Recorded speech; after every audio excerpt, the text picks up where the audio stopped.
Manchester United have come back from 2-0 down at Old Trafford to beat Aston Villa 3-2, and finally, Hojlund has a goal. He has a reason to celebrate. And do you know what? I've been hard on the kid, but I'm happy. I'm happy for the kid. He's got the first goal, and hopefully he can kick on now. Hopefully. Garnacho with 2 goals, of course. A goal from McGinn and another goal from Donker, should I say, started the match. But there's a lot to talk about in this game. There's a lot because the first half really was Aston Villa's half. You can argue. You can argue the second half was United's half. You could argue. Like I said, Hojlund got his goal. United, very decent on the transition. Tried to utilise the space in behind Aston Villa. Aston Villa, naively, in my opinion, played with a very, very high line.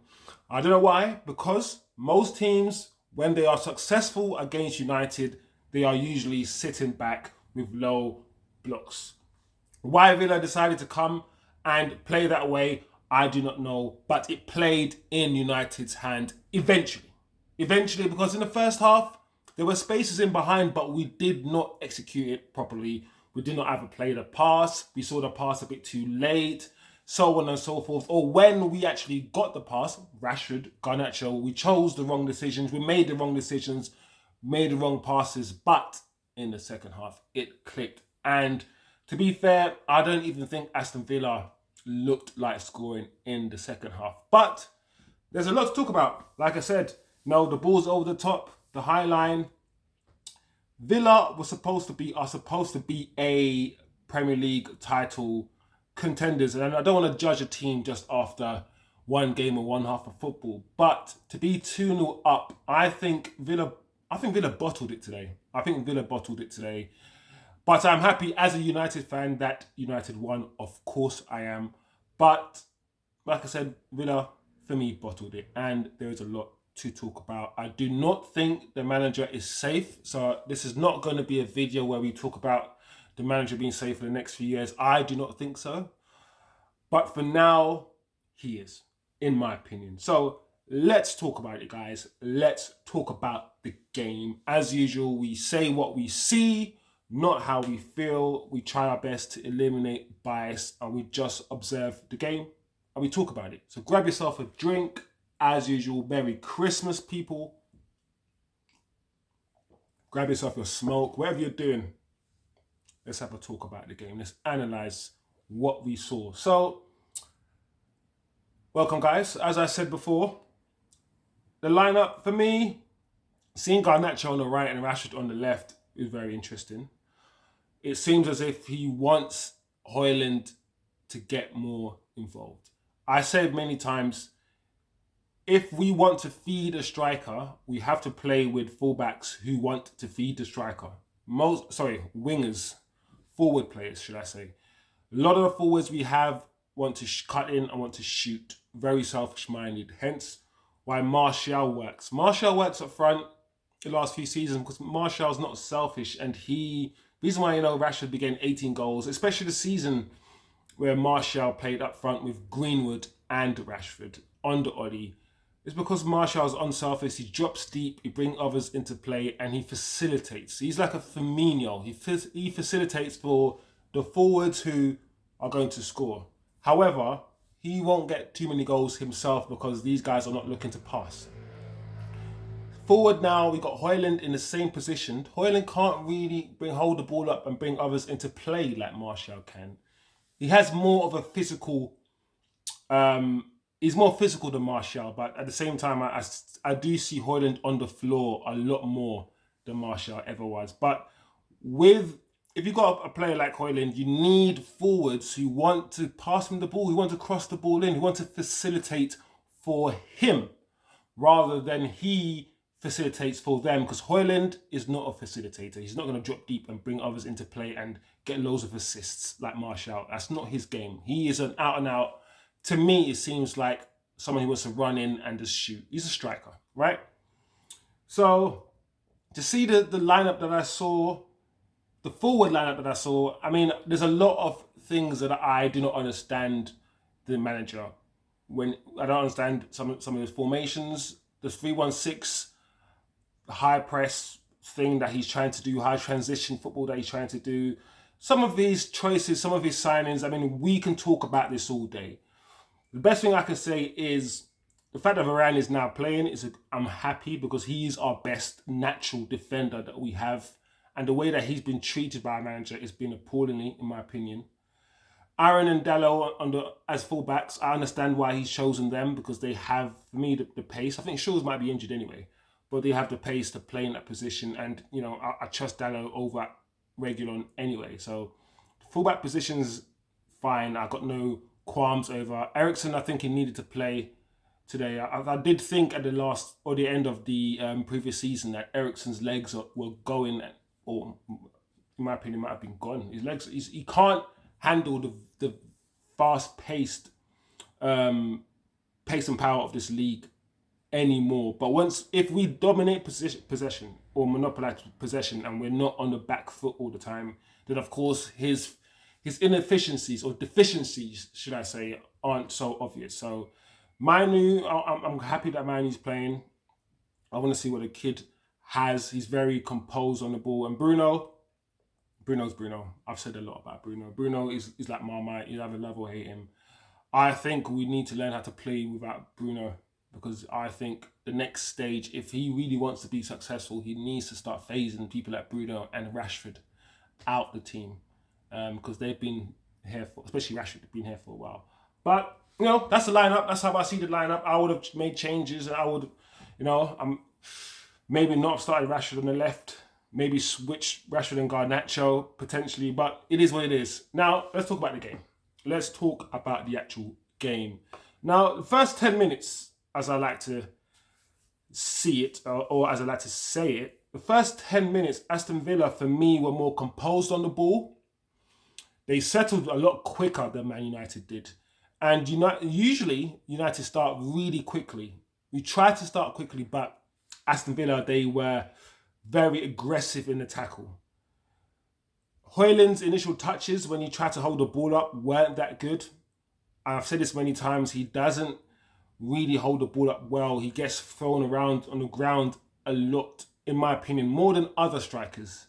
And when he does get thrown on the ground, I hear the commentator say, great hold-up play. And I'm thinking, he's on the floor. He's literally on the floor. How can that be great hold-up play? Anyway, and the ball just didn't stick with him. And United, clearly, from my perspective and what I saw in the first 10 minutes, were just looking to counter-attack, looking to transition very quickly. And Villa had answers. Villa had answers. They pressed us more than we pressed them. And in fact, on the transition early in the match, Villa were better than United, even though United are a team, so our manager says, that are coached to be really good on the transition. It was Villa, for me, that were better on the transition, that utilised the space more, especially on Aaron Wan-Bissaka's side earlier on, the first 15-20 minutes. There was a lot of space on Aaron's side for Villa to attack. And the goal came very, very quickly within the first 20 minutes. Now, in terms of Villa's goal, I will say this. I know a lot of people are complaining and saying it's all Onana's fault. And while there might have been a slight touch, maybe from Ollie Watkins, I do understand why people would blame Onana. And the only thing I would say about whether it's Onana's fault or not, the only thing I'm going to add is that I see goals, we've all seen goals like that going all the time where the ball's whipped in, the goalkeeper's thinking someone's going to get a touch and eventually nobody gets a touch and it goes in a far post. So I think because the rhetoric has already been started, he's already made mistakes. I think everything that happens, every goal that goes in, it will be Onana's fault somehow. And I think it's very unfair. And on this channel, we're not going to do that. So I will say that I think Onana should have saved it, should have done better. But because I've seen those go in so many times, I'm not going to hold it against him and start booing and doing all these silly things, because I also think Ollie Watkins had a touch on it. And like I said, if he comes for it and somebody flicks it, and headers it, he looks like an idiot. If he stays in the goal and nobody touches it, it goes in. So we've seen these. We've seen those before. So let's not pretend that it's all his fault and he's a, whatever. However, even if that goal was half his fault and we're going to blame him, we can't blame him for the second goal. Because that was simply bad defending from United. From the corner, the donker, that flick was actually quite good, to be fair. That was it's genius, really. The way he changed his body shape just to get the flick. Proper finish, proper worked goal. It was headed back from Villa. So they corner, headed back, flick, great goal. Poor defending from my perspective by United. Easy goal. After that goal went in, you saw the body language of the players. Their heads were down. They were upset. You could tell that. For me, I thought it was done. I thought there's no way we're going to come back from this. The players looked confused. Arms were just being raised and getting thrown around. And for me, after that goal went in, I thought to myself, this could be 3 or 4. We might capitulate after this. In the same half, we kept going. I don't think United caved in as I thought they were going to cave in. And at the same time, I don't think Villa really capitalized on the momentum that they had and the fact that the crowd weren't even singing. The atmosphere was flat, completely flat in the stadium. Hojlund teed up Rashford, and 35, 40 minutes, Rashford had a few snapshots. We started getting into the game. Villa started moving back a little bit. Sometimes the line will be really high for us to exploit. And every now and again, the line, they'll drop back. And when they drop back, Rashford had a few shots. But in general, the first half, especially towards the end of the first half, spaces started to open up, especially the more Villa, Villa's backline moved from when we monopolized possession to when when they had the ball. When they had the ball, their line was really high. So when we won the ball back and we tried to transition, we were transitioning with or against a high line. So many of the times you see Rashford or Garnacho just mistime their run or just hold the line and just wait for the right ball, but the ball wasn't coming. And it was Bruno and Eriksen who just needed to spot the runs quicker. Like I said, it was clear that we tried to utilize that space. We were offside a lot. Villa utilized the space in the first half a lot better than United did. And United really could only transition into space. United needed space where Villa could, pop it off and pass between the lines and in tighter spaces than we did. It's almost as if we just needed the space in behind in order to create any sort of attack. And then I heard it was 7 hours, guys. I heard then the commentators say 7 hours since United last scored a goal. And when he said that, I said, we're going to score today. We're going to score today. We're going to score today. And it didn't take long. Second half, United, perfect start. Now, the goal was disallowed for this first goal I'm going to talk about. But I will say this. I think Rashford probably did the right thing in passing. Garnacho didn't need to be offside. I don't think Garnacho expected Rashford to pass him the ball. Then maybe that's why he was maybe running, and he's running so he can stay onside, or maybe he was holding his run. He didn't expect the ball. But the fact that he rounded the goalkeeper and he finished that way was a good finish. And while I have reservations regarding Garnacho, on this channel, you're not going to get any Garnacho worship. You're not going to get any player worship. We're going to get critical analysis of footballers. And while I think he can have a bright future ahead of himself, Garnacho, I do have some reservations about his game. But with his age on his side, I think he could, if he works hard, turn into a really good player for us.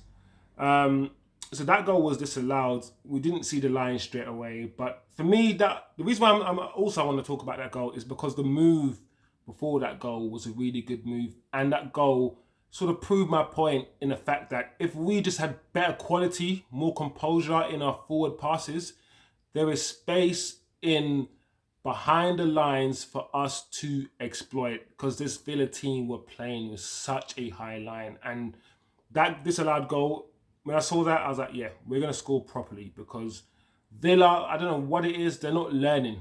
They're not adapting to a situation that is forever changing constantly during the game. They're not dropping back. They keep pushing up. They keep playing with this high line, and eventually I thought to myself, it's going to burn them. It's going to hurt them. Because, like I said, in the second half, we were exploiting the space much better, and it didn't take long for us to score the goal. Garnacho from Rashford's really simple cross. Once again, I think we caught them in possession. We pressed. That's another thing as well. We actually started to press more in the second half. In the first half, we let them have the ball. We let the defenders have the ball a bit too much. In the second half, we pressed them. We forced them to play out from the back. We rushed them. And we kept doing that in the second half, and we won the ball high up the pitch. And if we can't, pass our way through a team, just press them and win the ball high up the pitch. And that's what we did for the first official goal. Garnacho's tap-in from Rashford's cross. Not long after that, around 10, 11 minutes after that, Garnacho scored again. Once again, it was but he scored again. It was a deflected shot this time. But it was a good goal. I'm happy for the kid. I'm not going to be like, Garnacho's the best footballer in the world because he scores goals. We're not going to, on this channel, just because someone scores loads of goals, it doesn't mean they're good footballers. Scoring a goal is circumstantial. Being at the right place at the right time. Some of the worst footballers I've seen have loads of goals. So we're not going to do the whole goals and assists are the only thing that matter, and nothing, no other context matters. We don't do that on this channel. We analyse things properly. And what I will say is that there's a lot of players that if they were alive, not alive because they're still alive, but if they were playing football today, would be called rubbish because they wouldn't get loads of goals and assists. And football's changed a lot, so I don't really put too much emphasis on those two stats when I evaluate or analyze or assess how good a footballer is. Because football is not just goals and assists, and these things are circumstantial, like I said before. But I'm glad Rashford had an assist today. I'm glad Garnacho scored 2 goals. I need more from him in the sense that there's a lot of fans who love the whole run at your man and take your man on sort of football. To sort of like get the ball and attack, fast transition football. And I know that type of football is not sustainable for a whole season. That sort of heavy metal Liverpool football is not sustainable. You need to play football where that guy is also technically sound enough to keep the ball, technically sound enough to not just run and try to beat his man all the time, non-stop. Because we've seen when Garnacho just gets the ball and just runs at his man, he loses the ball a lot, gives the ball to the opposition, and they can go on the counter-attack. And we've seen him when that's all he's trying to do, and he plays really badly because his decision-making's bad, he's not slowing the game down, then speeding it up, and he's not wanted to come back and pass the ball. He just wants to attack all the time, and that sort of naivety hopefully will change. Hopefully he'll mature and know when to pass, when not to pass, when to dribble, when not to dribble, and basically become better at general decision making. That hopefully will happen with age, but age doesn't improve everything. That's basically what I'm trying to say. So I think his decision making needs to improve, but the kid, he's fearless. That's one thing you get with young kids, young players. They're fearless, really, really fearless. But I'm happy the kid scored 2. And to top it up, Hojlund scored. Listen, I've been very negative regarding Hojlund. I treat Hojlund and analyze Hojlund, assess Hojlund, whatever word you want to use, the same way I do all other players. I'm not going to baby him. I'm not going to say, he's only 20. Listen, Rooney at 18 was scoring hat-tricks in Champions League. 18, he was scoring hat-tricks in Champions League, scoring volleys from 30 yards against Arsenal at 16. Like, if you're good enough, you're good enough. That's it. Hojlund, I'm going to be frank with you. Technically, as a footballer, he's not my cup of tea. He's big, heavy touches. He doesn't have the technical ability that I want in a footballer. I'm thinking about the strikers like Robin van Persie, supreme first touch. His body movement, he was just like fluid. His passing he was a good footballer. He could pass the ball, he can cross the ball, he could dribble. Hojlund he's just a striker. He's the modern sort of Haaland striker that's not really good at football. He's not good at football, but he's really good in his position. He's good at playing the striker role, but put him in midfield or put him anywhere on the pitch, he would look out of place, i.e. he's not a great footballer. Like Ronaldinho is a footballer. You can put Ronaldinho anywhere and he can play football. Neymar, anywhere. Right back, left back. He's going to control the ball. He's going to play football. Where there's some people who can't actually play football but can only play their position. Strikers. Sort of like bully strikers. He's coming across. He's giving me that vibe. I hope I'm wrong. I hope we see more technicality from him. But at the moment, I don't see it. He's young and he can improve. However, that's my assessment of him. That's how I see him. And I have to be honest, because this is the channel that we say what we see, how we feel, and that is what I'm seeing with my eyes. No goals in 7 hours or whatever it is. That's what I see. Until he starts doing the opposite or doing other things, then I'll be honest with you. So I'm not going to come on this channel, guys, and say he's the best striker ever. But what I will say is that I'm happy that he scored, and hopefully he will kick on from this, because we need a striker who's scoring goals, because we are not scoring goals. And for the first time ever, we are not scoring goals, and I don't see anybody criticizing our striker. And that's probably why I'm annoyed as well. If Martial was up front and we hadn't scored any goals, the way that people would hate Martial. But we don't score goals.